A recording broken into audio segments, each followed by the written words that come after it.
know one thing, the narrative is not going to be J.P. McCura and Mick Cronin. It's not going to be the narrative, because there are two sides to the story.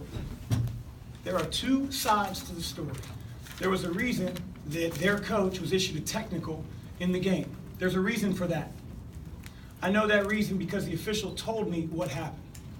So I'm not going to have the narrative be anything other than us playing better than Cincinnati and beating Cincinnati today. Beating.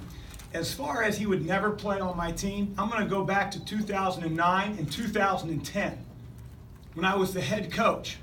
And Lance Stevenson, in front of me, right in front of me, called me the N-word 3 times and said, F you. After the game, guess what I did? I shook his hand. I shook his hand. That's it. That's it. There is no narrative. There is no narrative. We won. A year ago, we got our ass kicked. Guess what Mack said? Got our ass kicked. Shook hands. I'll answer questions about that, about the game. I'm not answering any questions about he said, she said, when there's two sides to the story.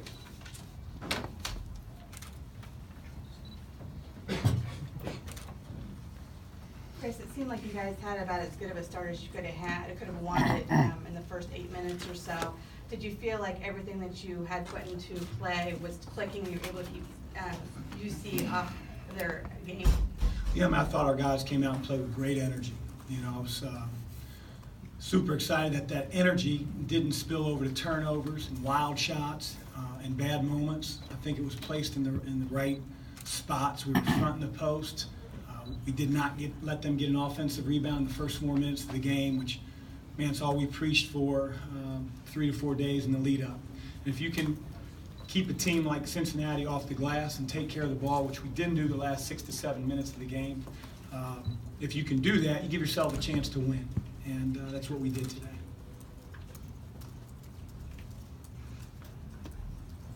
Karen Cantor has never played in the shootout before, but played his best game in a Xavier uniform. Boy, did he. Is it just a progression of him getting to this point, or is this the player that you always thought would be here when you I mean, a little bit of both. You know, every player goes through their ups and downs, and, you know, Karam's, you know, it's an adjustment when you're a fifth-year senior and you're learning new friendships, a new school, new style of play, competition level. He was playing very well in the preseason before we started playing games. Then our first few games, exhibition, first couple games, it was he displayed a lack of confidence, which was sort of shocking. But he's really found it in the last week or so, and his teammates have found a lot of confidence in him, which is just as important. And I mean, to go 18 minutes and 17 points and do it as efficiently as he did, he rebounded the ball. You know, he's such a difference maker for our team.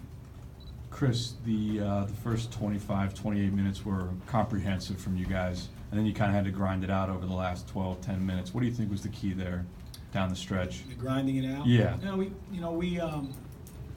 Our whole focus when they pressure us is to attack to score. We want to get layups and open threes. You know, Skip Prosser used to talk about if a team presses you and you just get it over half court and take a deep breath and hand it to your point guard, it's essentially a free press. And so we wanted to make sure that if you're going to press us, you're going to pay at the other end with threes and layups. Of course, you want them to go in. Usually in transition or they're out of the press, it's hard to block out because you're trying to find guys versus, you know, knowing your matchups. Probably a little bit of my fault down the stretch with 7 or 8 minutes. Our guys kept playing that way. When you're up 24, 25, whatever the score was, you got to bleed the clock a little bit and make them to make defensive mistakes. And then you give UC a lot of credit of, you know, they have that never quit. They're going to play hard for 40 minutes. You know, we hadn't been in that situation before, holding a big lead. Coming off Arizona State, what's the last week, the 2 games last week, told you about your team? Nothing that I didn't know. It's a matter of getting it out of them and getting it out of one another. You know, I think our offense at times will dictate how hard we play on defense, and that doesn't happen to elite teams. And I think that's where we have to get to. We have a lot of young guys and old guys. I guess our whole team that don't really understand that at times. Chris, can you sort of elaborate on the value that having a shooter like Trey, what it does for your offense? Well, I mean, we try to use him in unique ways, but He's got such a quick trigger, you know, and we have played him less at the 4 and a lot more at the 3 because of the emergence of Karam and Kaiser Gates.